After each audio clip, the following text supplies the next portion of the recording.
everyone, and welcome to the stream. We are 7 minutes late, but that's pretty good, you know? Let's see.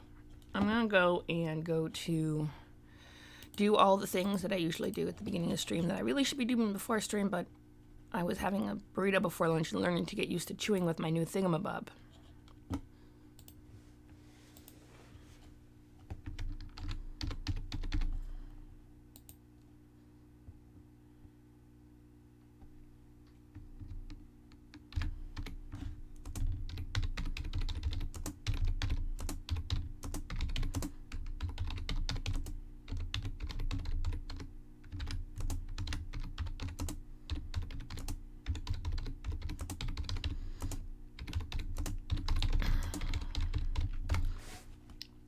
Sending messages. Yup. Where are we going? We're going here. Creep. Oh, we haven't been to Creep in a while.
Okay.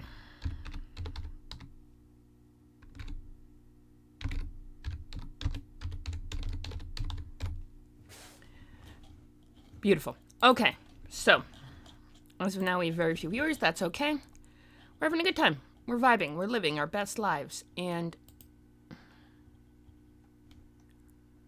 hey, I am 10 minutes. Okay, we went live less than 10 minutes from our posted time. Let me look in the schedule. Oh.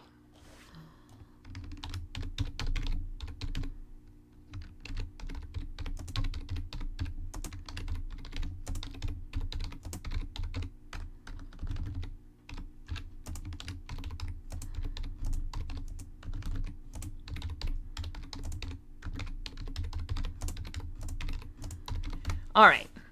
I published that in the wrong chat. But I'm here, hanging out, living my best life, and we are streaming. And maybe some people will join us, maybe not. That's okay. Either way, I don't stream necessarily to appease friends and enemies. I appease because I stream. Blah. Because it's fun to stream, and Blancalonia is really cool. Y'all, it's like awesome, and I haven't been back to it in a while. And you know, the usual. What was I going to say? I was going to do that and that and that.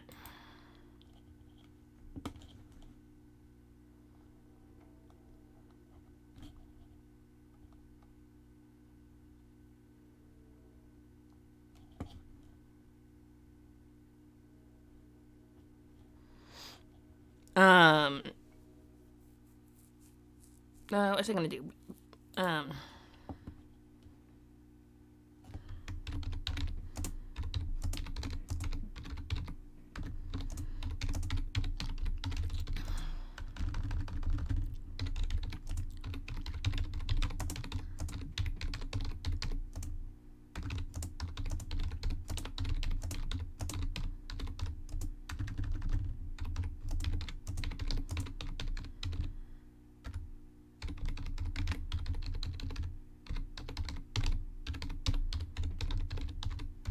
Beautiful. Okay. So, I think that's about it. Alright, now we dive... Okay, so I have a new tooth, and they told me not to do anything with it for an hour. So I waited an hour. And now... It feels weird. Like, not necessarily bad weird, just... Weird. I mean, it works. It's functional. It does what it needs to do. It's a good tooth. And I'm very grateful to have it and not just have a hole there when they pulled the extraction, even though it was ridiculously expensive to have done. And I could have just gotten yanked. Maybe some of the next ones I will, depending on how much the insurance covers. In any case, welcome. Let me see what we can do. Let's go to the Brancalonia. For those of you who don't know, spaghetti fantasy, not spaghetti western.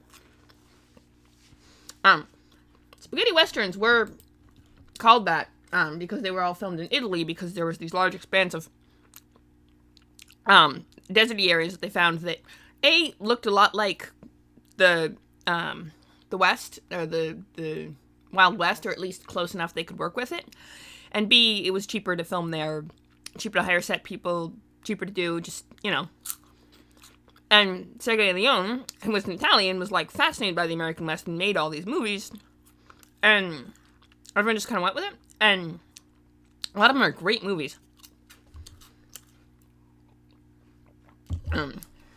Filmed out in Italy. Called spaghetti westerns because they were made in Italy, which is the land of spaghetti, but they were westerns in that they were set in the western United States. Spaghetti fantasy Brancalonia was taking Renaissance, the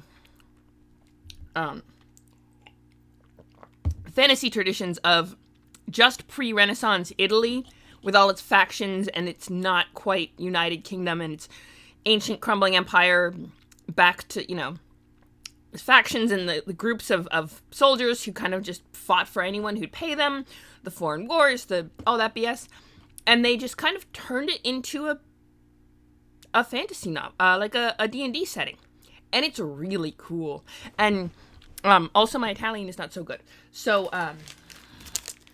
I have yet to study too hardly, so if I'm butchering any of the names, I'm doing my best, from what I remember from one class I took when I was young, and various researches I've done on my own, since, but if it's butchering and you guys know Italian better, feel free to correct me. I can always use learning.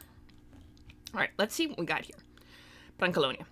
Alright, so what I've been doing for Brancalonia is, they have a world building section. Hi! You see, I am sticking to the schedule. I said I was going to meet at 3:30. Hi, little friend. Hello, friend. Lurk away. You are always welcome to hang out, even if you don't say anything in chat. I used to have I really need to fix that. Let me do something. If you'll indulge me for a minute. Streamlabs. I'm gonna log into Streamlabs and see if I can get the bot to work. Maybe it's just not.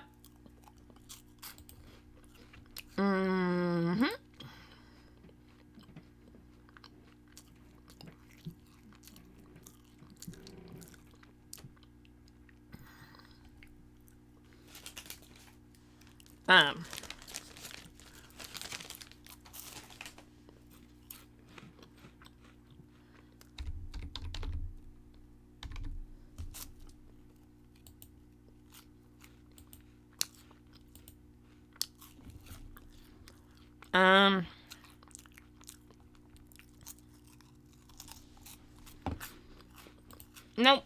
Okay.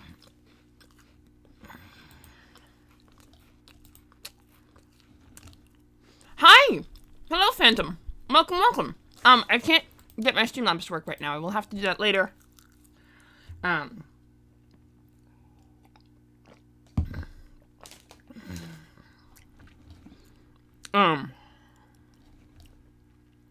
When I remember, I'm better equipped to deal with that.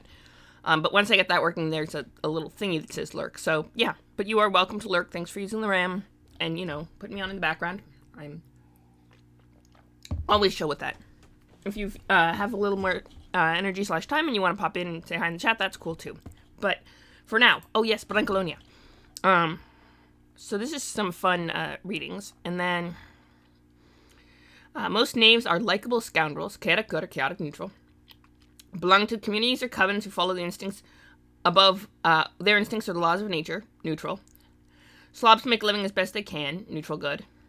Or dreamers aspiring to honor and glory in the world, not worthy of the high ideals, lawful good and lawful neutral. None of these kingdom lines are hardwired to particular races are hardwired to particular alignments, and we wouldn't recommend using truly protagonists. That said, you are free to decide whether or not to use alignment in your games. I think they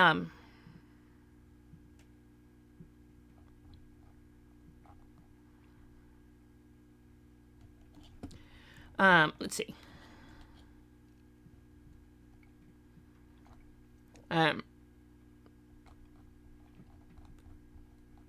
There was a letter at some point. Let me see if we can find it. The problem is this. In Colonia.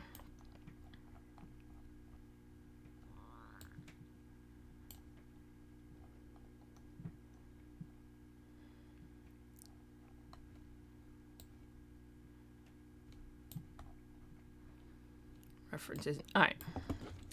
The world you live in is one of breathtaking adventure, heroic feats, and legendary deeds. Here, knights in shining armor lead fearless armies against terrifying enemies. Skilled treasure hunters, ready for anything, explore forgotten basements of long-lost empires, juggling lethal traps and nameless monsters. Cunning, mischievous heroines use their charm to deceive princes and merchants and steal treasures worthy of a royal ransom in one night.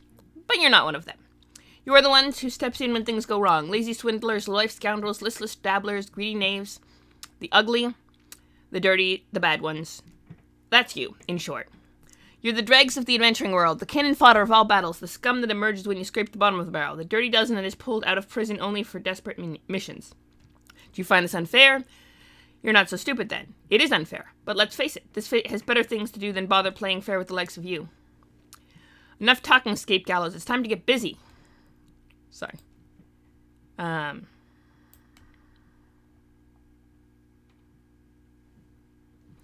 yes.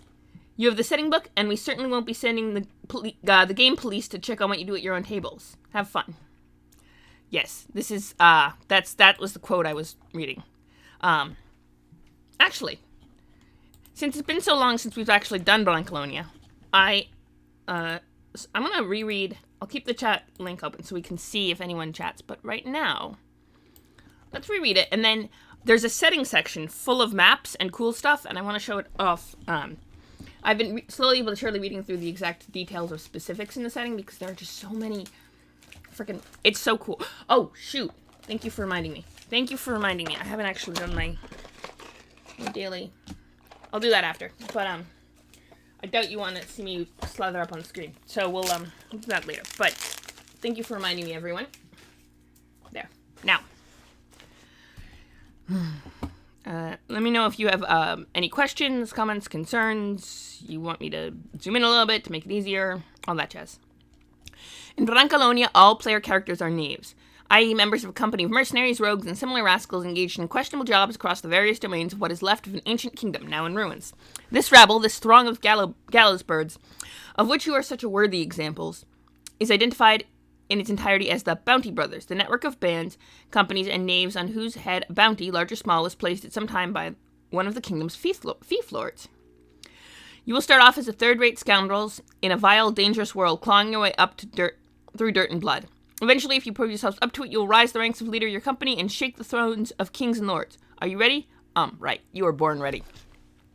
Some of the funny things about this is that, well, it's perfectly discernible English and as well edited as any professional book. They're always,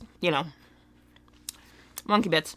You can tell by the word choice that this, that it's either a translation or a second, ESL speaker. Like the way they use words sometimes is just not quite, it's really cool, like in a good way, In Brancalonia, the party of players' knaves is called the Band. Band is a close-knit, tried and tested handful of knaves who can be sent on missions and relied upon to perform together without murdering one another a few steps down the road. The player's band is only one component of a company, which consists of a couple, a dozen, or even a few hundred such bands. Climbing up the ranks of the company and becoming its leader is one way for a knave to advance in the game. Rampaging freely up and down the kingdoms, acting on their own initiative, or selling themselves to the highest bidder, the bands of Brancalonia are framed as companies of fortune in the pay of some avid general, petty nobleman, or vile local lord. The band to which the players belong. See, that's one example. It's the band which the players' names belong to. See, an English speaker would either be the band the players' names belong to, or the band to which the players' names belong if they were trying to be extra grammatically correct. They would, and I think there's supposed to be a comma there, but I mean, they would have either left it out entirely or gone out of their way to make it like the old school proper grammatically correct, you know what I mean? A battered army heading overseas to wage war, a traveling caravan of rovers or mountebanks, a Guiscard lodge in search of a lost portent of the draconian age, a medley of robbers who prey on wayfarers, a contingent of deserters who fled the war to seek refuge, a well-organized mercenary company, a crew of a pirate ship, a bunch of treasure hunters, a gaggle of criminals in disarray, a brotherhood of pious friars on the trail of some ancient relic, a squad of escaped convicts, a guild of bounty hunters, reprobates, beggars, or swindlers, a horde of pagans at the gate of the city, or anything else that comes to mind. In any case, ordinary people consider affiliated names dangerous, annoying, and ready for anything. Ideally, it's advisable to steer clear of such characters. Failing that, it's best to prevent them.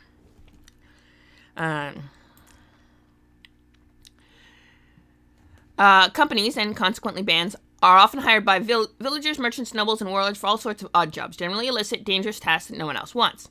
And that's on a good day. On a bad day, there are curses, demons, witchcraft, monsters, and double crosses to contend with. There's got to be a catch if people resort to hiring names, right? Bands and companies also ensure a smooth exchange of players and characters. Casual play, one-off sessions, and progress in rank and level. So if one of the guys can't make it, he's off with another band doing some other job. Or, if they just have a random assortment of players, it's, and scrape together a bunch of guys from a bunch of different bands to throw this together. That way, that makes sense, actually.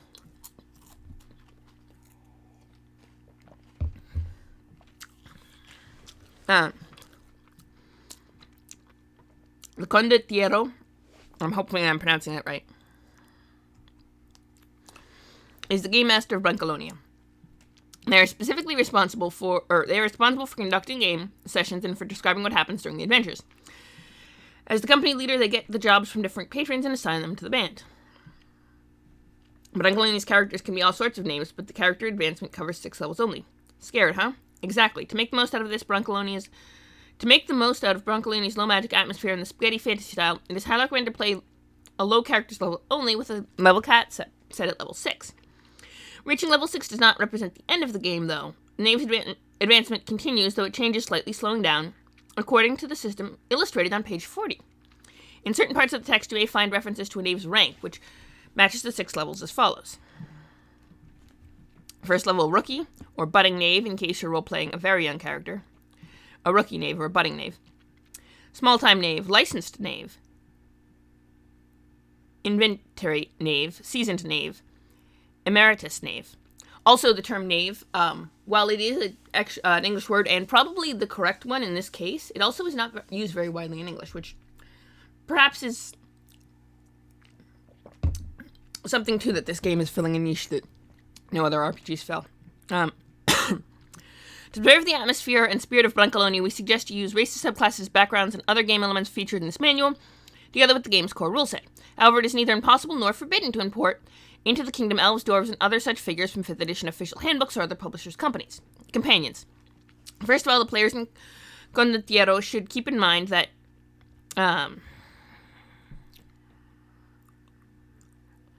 Brancalonia does not take itself too seriously. The setting is low fantasy, sleazy, and ironic. Characters that are overly heroic, evil, ruthless, or cliches typical of high fantasy, sword and sorcery, or grimdark could be decidedly out of place. The ideal characters in this game are lackluster braggarts, riotous soldiers, shirkers, gold-hearted swindlers, likable scoundrels, impoverished aristocrats, pompous eggheads, or resourceful hobos. Ask yourself if the subclass or race or background you're about to introduce fits into this picture, and with the other participants' vision of the game. Always a good thing to do. Also consider the setting rules such as shoddy equipment and knave's rest. Could the subclasses and vagrants you want to import suffer disadvantages when applying these options? If so, they probably should keep the disadvantages, because that actually might... It'd be funny, hilarious to import like a high elf wizard who's used to this high fantasy shenanigans and have him stuck here. It might actually be a fun kind of thing to do.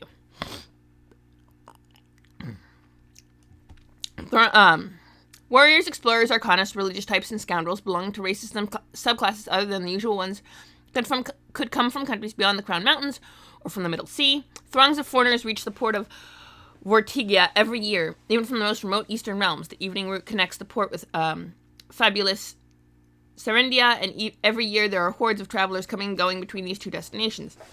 The same goes for Lagvaria and Atranto, with visitors from westernmost kingdoms, and in Siragenta, the capital of the Emir of Zgara, with travelers from the lands of Sidonia and Meridiana continent.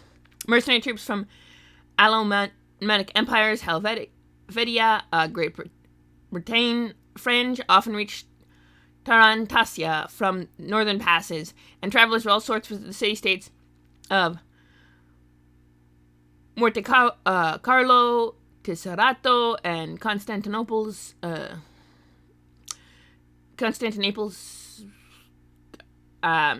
veritable the city-states, veritable veritable cosmopolitan melting pots. It's a tricky sentence, sorry. As for the more fantastic and bizarre races, they too may have come from foreign countries, or simply the result of extravaganza. In any case, rather than belonging to an actual population, they are most likely to be whimsical or unique or very rare beings. The people of the kingdom will have little difficulty accepting them. After all, they are used to talking animals, malabranque, sentient marionettes, but generally treat them as prodigies rather than common people. Right, then you have all the information and advice you need to adapt Brancalonia to your needs. You have the setting book, and we certainly won't be sending the game police to check what you do at your own table. Have fun. Okay, now we got these guys. Okay, hang on. I'm gonna go to the setting parts, because we've been reading through. I haven't done Brancalonia in quite a while, but okay, the Bounty Kingdom, and then you got all the different bits of the Bounty Kingdom that, as you know, there's the maps and there's the different the 7.5 seas. There are 7.5 seas, not 7. And beyond the kingdom's borders. The Forgotten Counties. That sounds interesting. All right, I think we're at Pen Varana, and I think it's a cool place to start. So we're going to start with Pen Varana, I believe is how it's pronounced. Let's see. Pianaverna. Of mists, witches, and pagans. All right. Extends south of Vortigana, Valcamonte, and Galaverna, and is formerly ruled by the greats of the latter of Galaverna. Okay.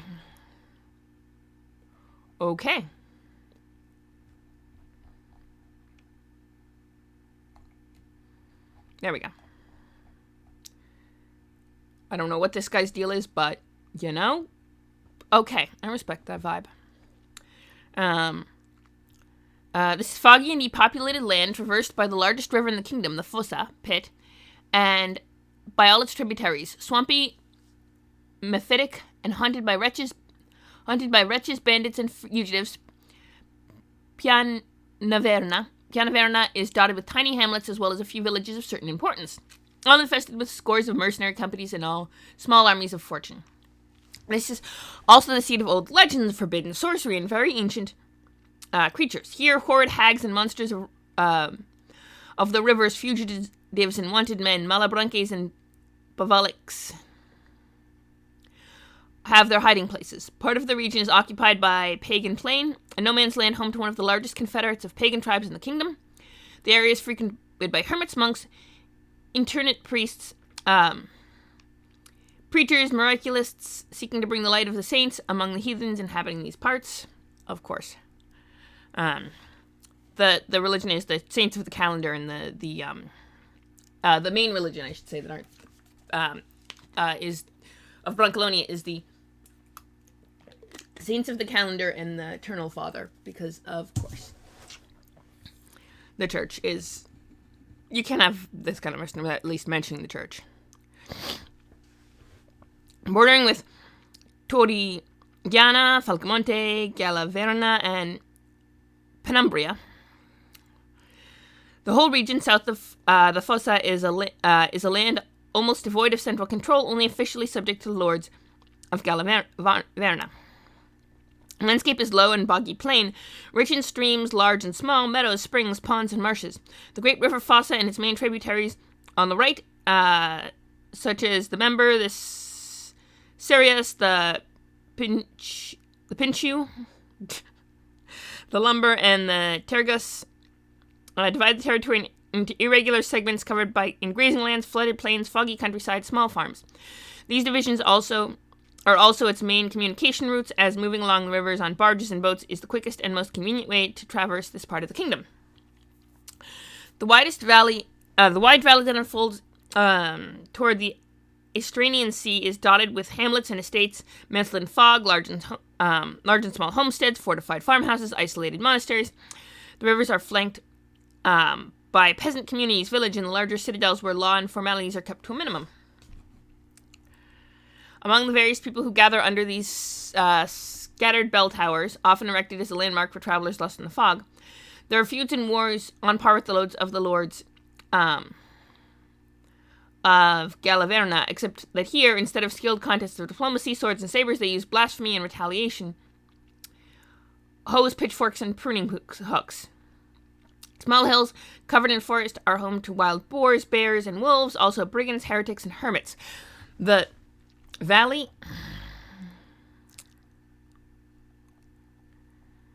floors are haunted instead by street vendors, fugitives, and above all, by companies of pagans. From the federation of nomadic, barbaric, sylvan, and outcast people living in the wilds of these parts comes the name widely used for this entire area, the Pagan Plain.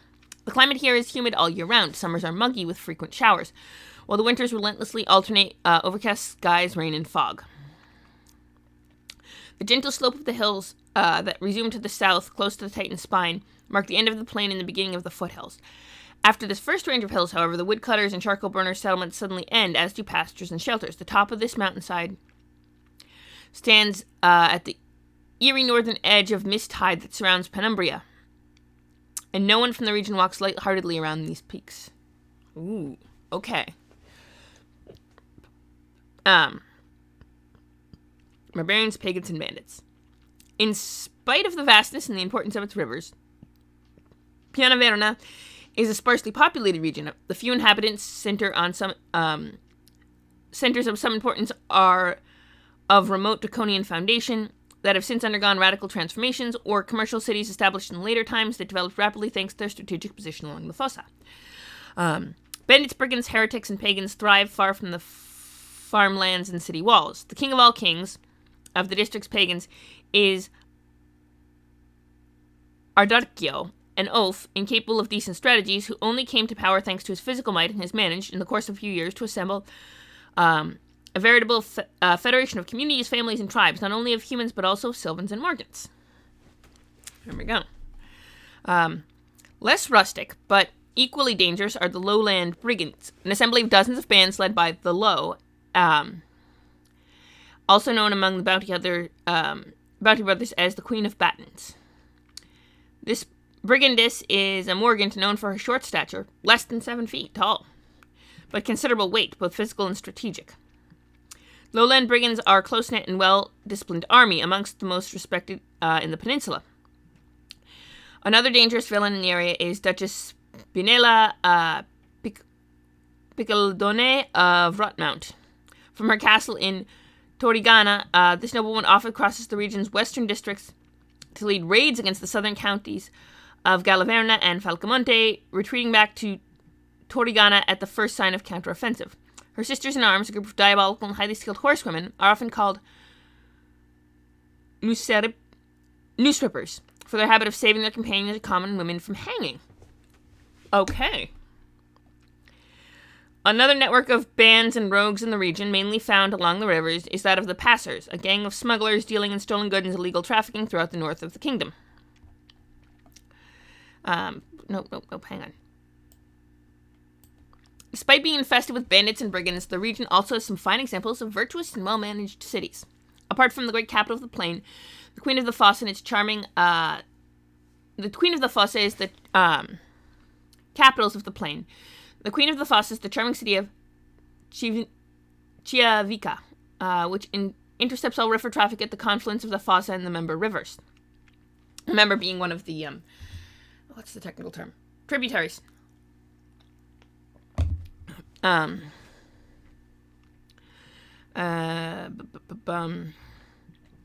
to the west is the picturesque castle of Dirondello, Dirondello, home of the Dirondelli, Counts of Pianaverna.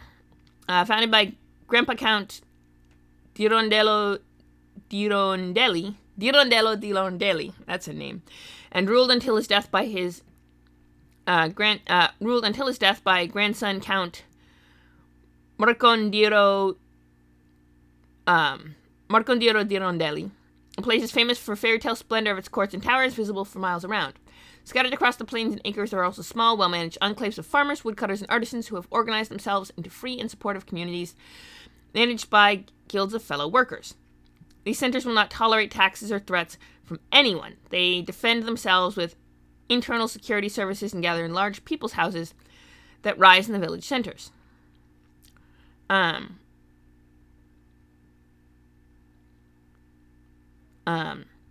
Finally, to the east of the region, rising on the height of the marshy delta of the Fossa, we meet the 7 free cities of the flood, constantly forced to defend themselves from horrors creeping out of Penumbria and from the armigers descending from the Vortiga. Wow. There's a lot going on. It's cool. I like it. While the region's isolated settlements and Pianaverna and free villages always need help to defend themselves against murderous beasts, pagans, bandits, and vice versa. The larger cities have much more bourgeois needs, linked to the merchant intrigues, venture companies, and quarrels among the lords.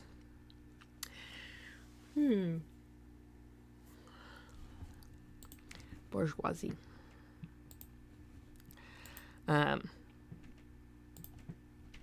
Bourgeois. Okay. So, all right.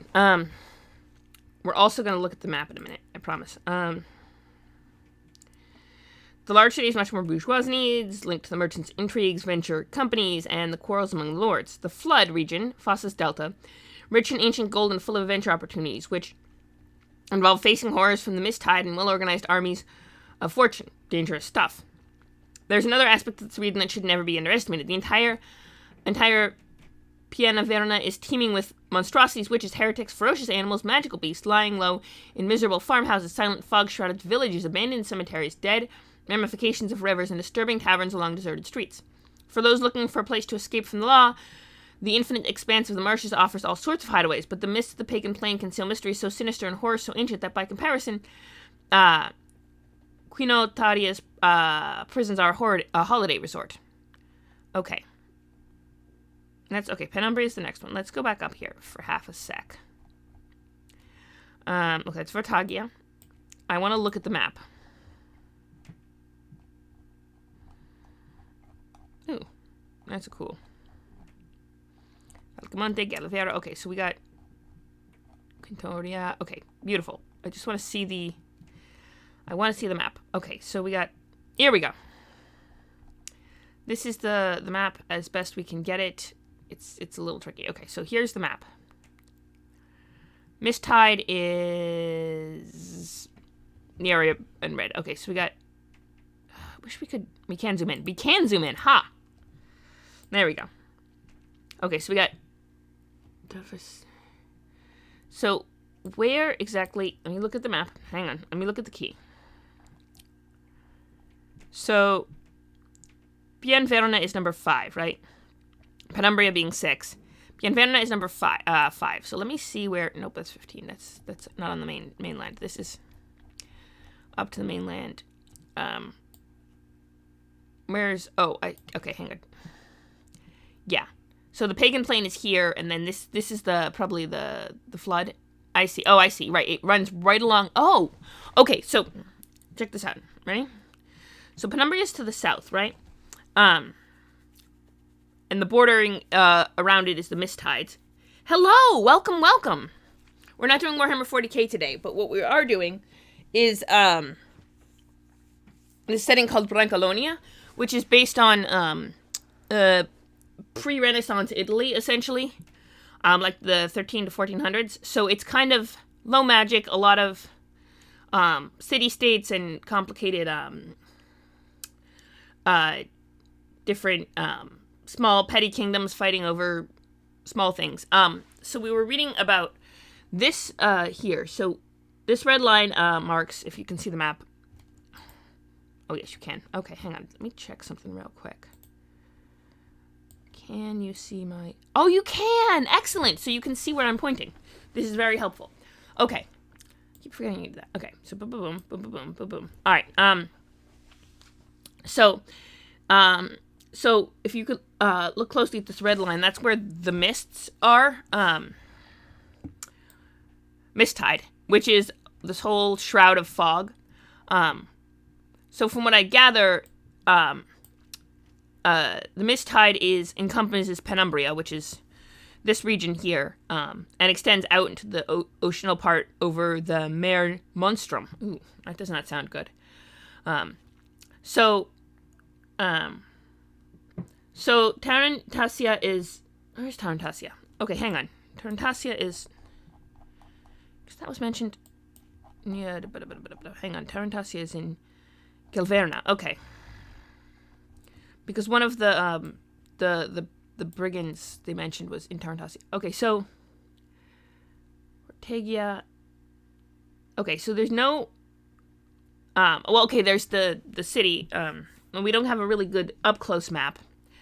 Hopefully I wish there were more smaller map, more detailed maps so we can get a better sense of geography, but so it seems like the Pagan Plains, and then you kind of go, and then the foothills of the mountains, which come up to here, which is where the mists start, and the swamps. It seems like the north, south,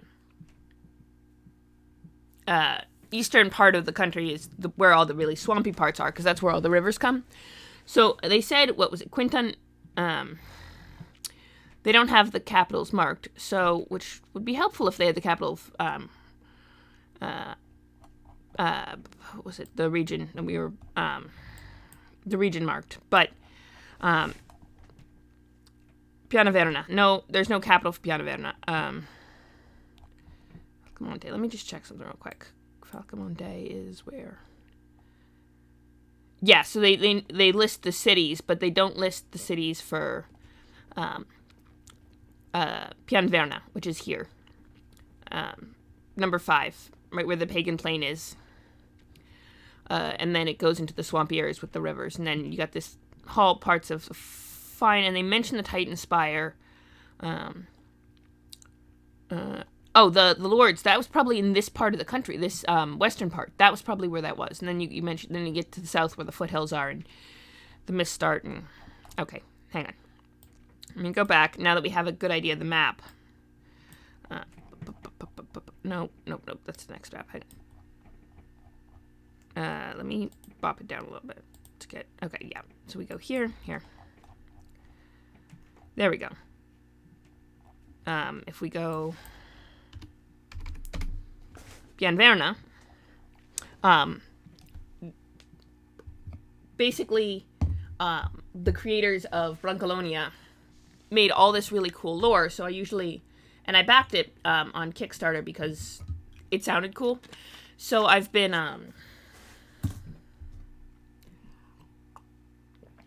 going over it, seeing what's what. All right, so it officially is part of Galenverna. Okay, hang on.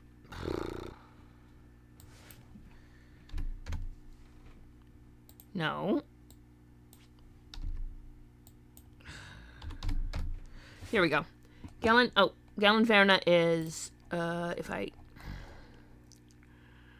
the north. So 3 is Galen.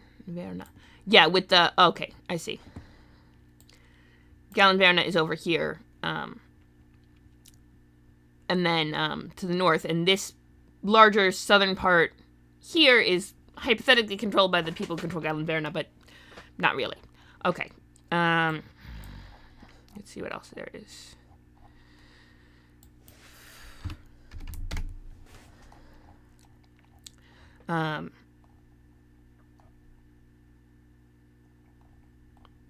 No. It was... yes. City of Chiavica. That was the one that it is, apart from the great capitals of the plain, the queen of the Fossa is the charming city of Chiavica, which interrupts all traffic on the confluence of the Fossa and the Member rivers. The Fossa is the big one, and the other ones are called the smaller ones, and Member is one of the tributaries. They don't label them on the map, which is very frustrating, but I'm sure it's probably the big one along the border because that's,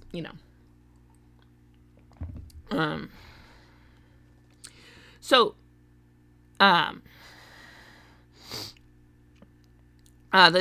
that's probably Galaventa is like Pianverna is just land south of the Fossa before you hit Penumbria, and it's mists and nonsense. Far to the west, it is far to the west, is the picturesque castle of Dirondello, home of the Dirondelli Counts of Pianverna, founded by Grandpa Count Dirondelli and ruled until his death by grandson Count Marcondiro Dirondelli. The place is famous for fairy tale splendor of its courts and towers visible for miles around. Right, it was in the western part of the country, and then to the east you have the swamps and the other stuff they talked about in the earlier part, because you got the pagan plain, and then you got the swamps, like it was talking about, and then Chiavica.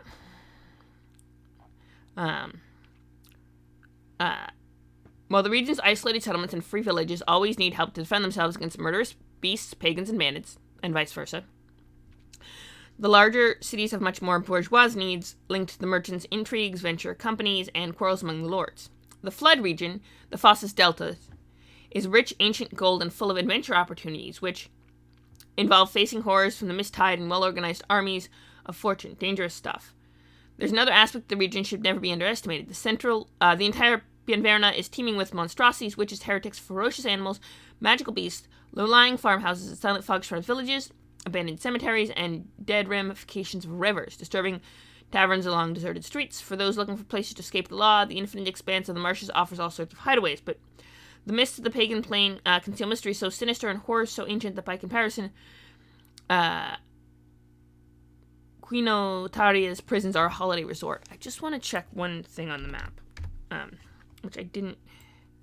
So so it does end. It's right before the ocean. So you got down here the Delta region. Fortargo, this area with one of the surrounding areas that controls the ports, but this gets close to. Okay, so that's why all the rivers go kind of down to there, and then fall into that's where the Fossa flows out. Okay, makes sense. Okay, that's why it goes east to west, is because because rivers flowing east to west are kind of weird. But if there's the western coast, or the coast it comes down to meet the coast in a way that makes sense if you know where the ocean is. Okay. All right. Geography. All right. I'd say we do one more. Okay, so Torah. Okay, let me go to Penumbria. Let's see. We're going to go to Penumbria, I think. Pianverna, which we... Penumbria. Of mourning, crimes, and more mourning. This part of the kingdom is surrounded by the mist tides, a wall of fog on the land, and sulphurous mist over the seas. This poisonous phenomenon delineates the borders of Penumbria, the darkest district of the Boot Peninsula. The origins of the mist tide could lie in the occult feud disputed for almost half a millennium by the jinxes and the superstitions. Ah, yes. Partial recall. You're actually going to put text in there. I promise I will get to writing for that string of things soon. I got the new tooth put in today. Still getting used to the new one. Seems to be working okay, though. Hasn't fallen out yet. Ooh, cool. I'll have to read it after I do the stream. But I wanted to do one more, what's this? One more, district. The Penumbria. Caught between the blades of mercenaries and outlaws, the hungry fangs of its abominable fauna, and the abundance of unprejudiced lordships and the lack of central power, Penumbria is marked by extreme political instability. You don't say. The rule of the fiefdom is divided between the Dukes of Castel Noturno and the Crimines Cupola. The latter, a panel of the Dons, bosses of the city's families, each of them heading a criminal activity. Elects members of the Malvida family as godfathers. Ooh, okay. Here, settling of scores among gangs, harassment perpetrated by the Bravos, and fraudulent dealings of corrupt local guards are permanently on the agenda. For the mooks of the gangs in Urbino, Pertugia, and Crimini suburbs, any pretext is valid to unleash feuds aimed at controlling a square, a pier, or an intersection. The blades trade remains the most popular and profitable. Every lordship in Penumbria is devoted to a particular saint, and prophecies are treated like bets. The region's entire economy is controlled by the Cupola, whose shady trafficking reaches every corner of the kingdom. Dang. Sorry, it sounds really cool. It's like Mafia, but like also supernatural doom. Sorry, Penumbria sounds cool. I mean, horrible to live in, obviously, but cool sounding. The Penumbrians are a violent, brutal, and abject people.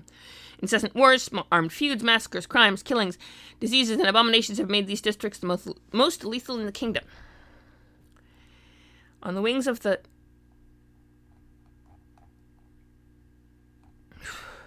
Okay, hang on. Whoa.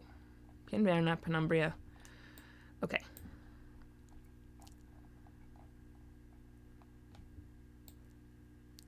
On the wings of the Stragel. Penumbria is a foggy green, inaccessible region located between the Munstrum Sea and the rugged mastiffs of the Titan Spine, a land bereft of saints or heroes and grazed by freakish fauna. Its climate promises dull autumns and very harsh winters. Spring seasons are lashed by torrential rain, and summers are short and parched.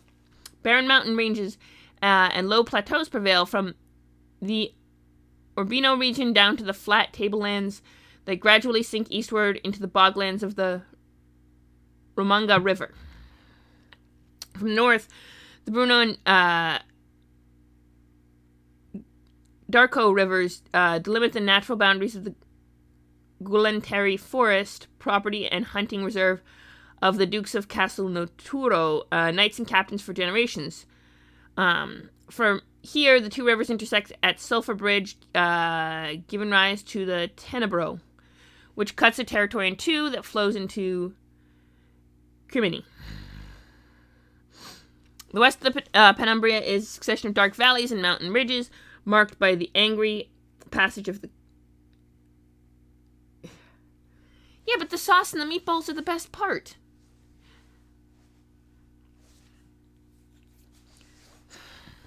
The sauce and the meatballs are the best part.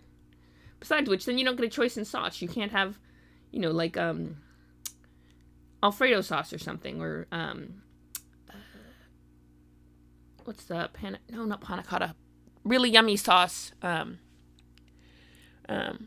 Piccata, which is really tasty with pasta. And the sauce is... There are good sauces that aren't tomato, and you can't put them on pizza because of... That's not how pizza works. Anyway. Spaghetti Fantasy is awesome sounding from what I've gathered from Dunkalonia so far. The west of Penumbria is a succession of dark valleys and mountain ridges marked by angry passage of the Killer, a river that storms past Council of Urbino and its fief, headquarters of the powerful Tragedi dynasty. Entering the region from the south, the ancient Via Capia, Hanging Road, is the main thoroughfare of goods and people into Penumbria, traveled by numerous companies of fortune, constantly in search of mercenary engagement. They just string you along. Okay. Alright. I admit you have skills. You have skills with the words. I will admit that. Would you prefer tortellini fantasies, all stuffed with tasty things? Let's see. The cliffs and thickets on the sides of a destination of brigands and renegades fleeing from justice, adventurers attracted by their bounties. Centers of interest are the district granary of Malconvento and the military stronghold of Carne Pass on the border of the Gualteri forest. Further on, the Pagan's Plain extremities stretch into the Misttide. Right, the Pagan Plain is in... Okay, yes. Remembered, it's in the south. In Penumbria, these dwindle into a steppe-like wasteland scattered with ancestral ruins, plagued by icy winds and sulphurous pools, and colonized by pagan tribes of degenerate Sylvans, the Hoodlums. Oh, wow, Hoodlums, okay. The Capita proceeds into the lands lying east of Tenebro and heads further north, where it touches the hilly village of Bobagna, dominated by the Alberti, then disappears into the thin air amongst rubble and devastation. Stretching between the heights and the sea are the Morassi and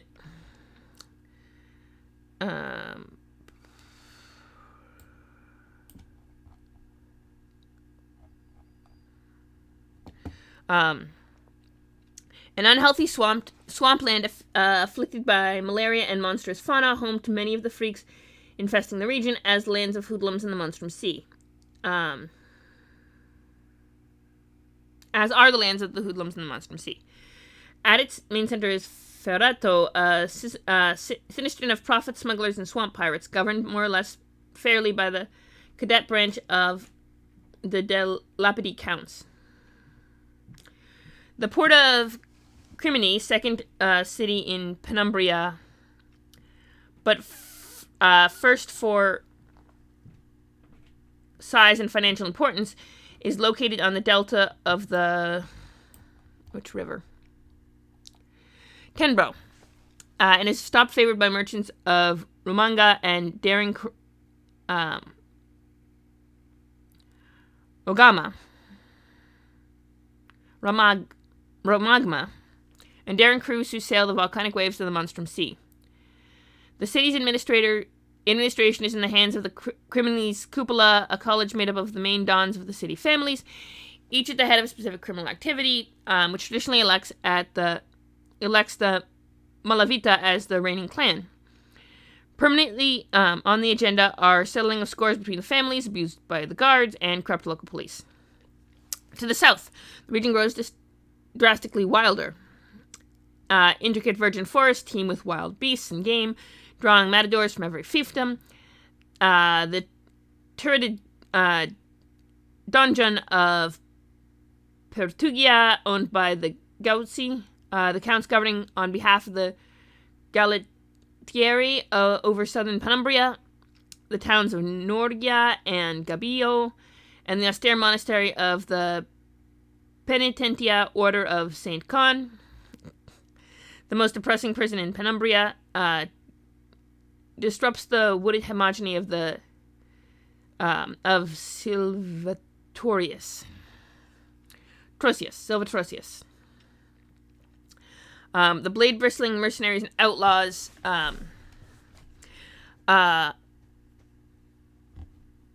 abominable fang-bearing fauna, the profusion of unscrupulous lordships, and the vacuum of central power, the region's political framework is anything but stable. The chessboard of allegiances and vassalages is constantly being reworked. Ongoing intrigues, palace conspiracies, and skirmishes for economic territorial expansion cause an endless succession of sieges and ruinous battles. In the suburbs of Urbino, Pertugia, and Crimini, any pretext is valid for bands and gangs of cutthroats to unleash feuds aimed at controlling a square bridge pier intersection. Unpopular though it may be, a military career remains the most profitable, with soldiers, sappers, marauders, and bravi competing for the scarce assets of lords, merchants, and commoners. The abundance of iron mines and centuries-old tradition of war crafts have boosted the local production of armor and weapons far heavier and more advanced than those available in the rest of the kingdom. Mercenary hosts In the service, the captains of fortune without rule or religion offer their steel to the highest bidder among the great feudal lords. Once the campaign is over, troops set up quarters in the mountains or camp out in the thickets bordering the Capia in search of fresh forces and other coinage, killing time and defenseless people in brutal raids. Clad in iron from head to toe, the famous dragoons of Penumbra are massacre machines, brutal and ruthless phalanxes, much coveted by local lords of the whole kingdom. Often, however, they are too scared to hire them, knowing full well that at the end of the campaign, dragoons won't hesitate to turn against their former employers and plunder their fiefdoms. Again, Penumbrian, Bravi, and Matadors are considered the most skilled by the kingdom's merchants and notables. The crafts of arms developed in these districts, the plentiful beasts and hideous monsters to hunt and yoke, have tempered these veterans like the finest steel.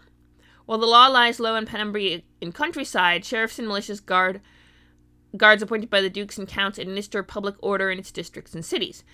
The magisterium of inquisitors is responsible, instead, for preliminary investigations and final judgment. Capital sentences celebrated as an occasion for public shaming vary accordingly to the type of crime. An axe for earthly crimes, gallows or stakes for heresies. The gallows or the stake for heresies. The current currency is the Bayok, which roughly corresponds to the currency commonly used in the rest of the kingdom. Alright. Pretty good. Alright. No country for marionettes. While there aren't many Morgans or Malebranche in these lands, these monsters often survive and thrive as champions of mercenary militias or in the service of cliques where they learn to use their exceptional nature to intimidate their comrades and slaughter their captain's enemies.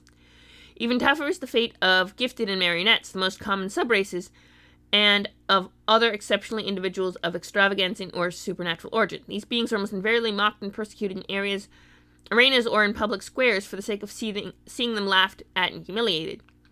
Knaves belonging to overly conspicuous races or magical classes, such as miraculists or jinxes, are careful not to cross the mist-tide lightheartedly. They're even more at risk than their companions. The best solution in these cases is to avail themselves immediately of valid protection from the dons of the local cliques, thus acquiring untouchable status, at least in public.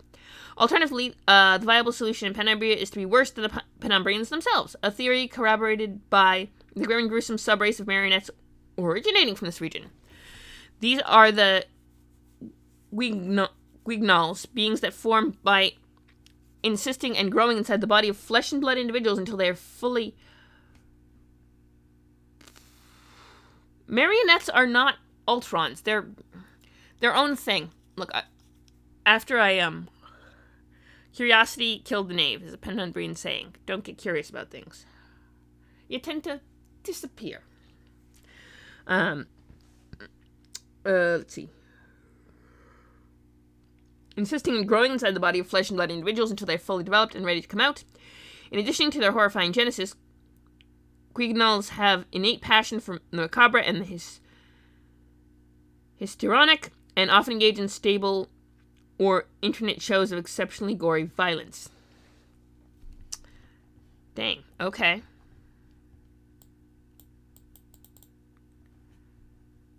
The Mist-Tide. The tall and gloomy... Knaves who want to cross the Mist-Tide without the risk of getting lost must succeed a DC 20 Wisdom check. On a failure, each knave must make a BC 10 Constitution saving throw or suffer one level of exhaustion. Characters can make a new check to find their way out of the mist, but they have to make a new DC 10 Constitution saving throw each time they fail. On a success, knaves eventually find their way out of the Mist-Tide. The tall and gloomy wall of the Mist-Tide is a constant presence in the region and one of its more recognizable features, visible from many districts of Penumbra. At first glance, this is a grayish ring of deadly vapors that actually encircles the whole territory and conceals the horizon in every direction, even curving upward to form a vault of haze that veils the sky. What really happened during the Secret War, and what kind of hex caused the appearance of this unnatural barrier, is not clear today. Outside of Penumbra, the most convenient and widespread theory is that the sort of bulwark of spellbound smoke, conjured to contain an unhealthy region and supernatural enemy, and to confine evil within it. But many consider this an old wives' tale, as numerous clues seem to indicate that this was not the case at all.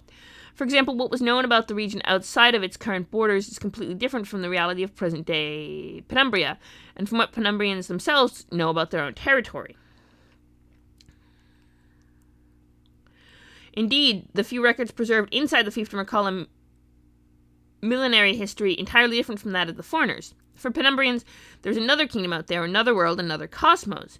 If one traces its boundaries on maps, Penumbria appears to be much larger from the inside than it does from the outside. Within its borders, it seems to grow from year to year, gnawing on territories that theoretically pertain to Spoletaria and Pianverna, but are not featured on those regions' geographical maps.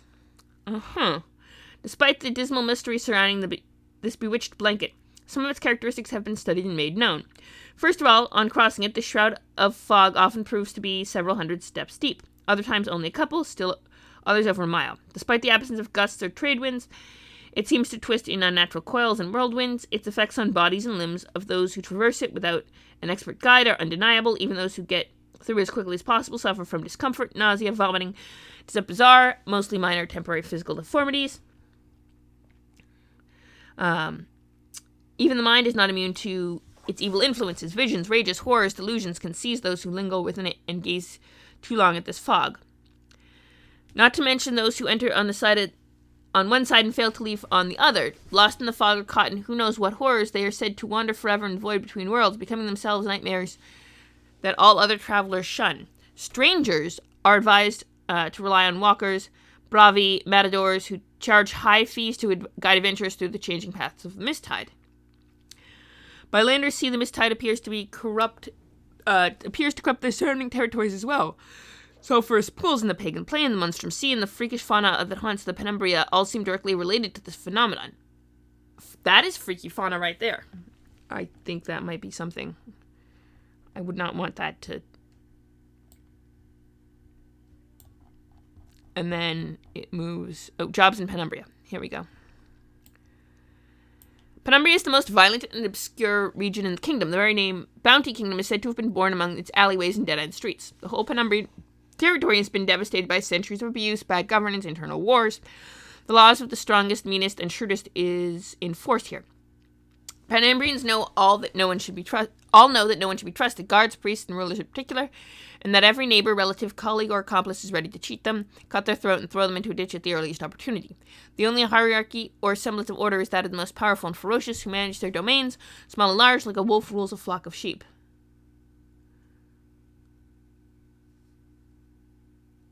Oy, oy, oy. How the heck did you get that? You know what? I don't even want to know. Okay. Yeah. Ooh. Jasper, I think, has like 16. Yeah. I figured as much. Local laws are also tougher. Death sentences and mutilations are commonplace, and the good-natured and friendly customs of the rest of the kingdom do not apply. There are several ways for knaves and players to approach these atmospheres. First is to consider characters from outside the region, as in Penumbria Geese Festival. One of the campaign episodes featured further on in this setting book. In this case, with a guide, the band reaches Penumbria from the outside. Having gradually discovered at their own expense how fierce and violent this region is, they will try to get away as soon as possible once the job is finished. Likewise, locals view knaves from beyond the Misttide as lambs for the slaughter.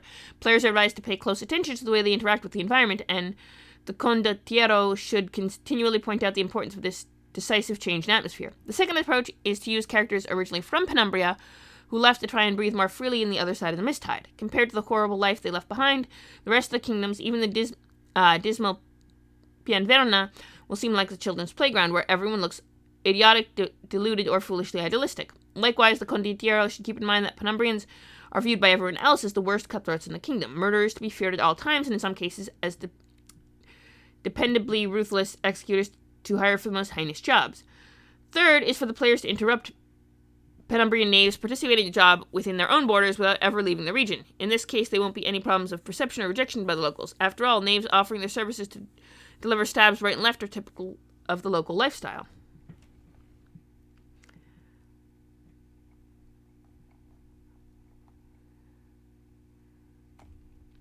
Alright. Torigana region is Fortresses, towers, lighthouses, castles, strongholds, and villages. Every prince or mayor rules only as far as the city walls, and each village is disputed among powerful neighboring lordships. The region owes its name to its immense hanging towers, heritage of a lost era. These also lie, sunken and forgotten, among the marshes on putrid Merrimack, even in the depths of the mysterious Sea of Towers. Okay, hang on. I just want to check your map once more. Oh, Miss Tide is there. Okay, so...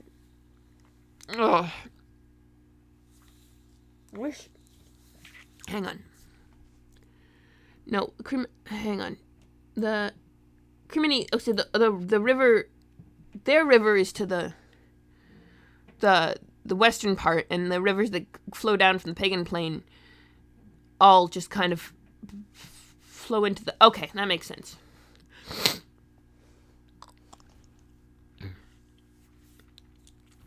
All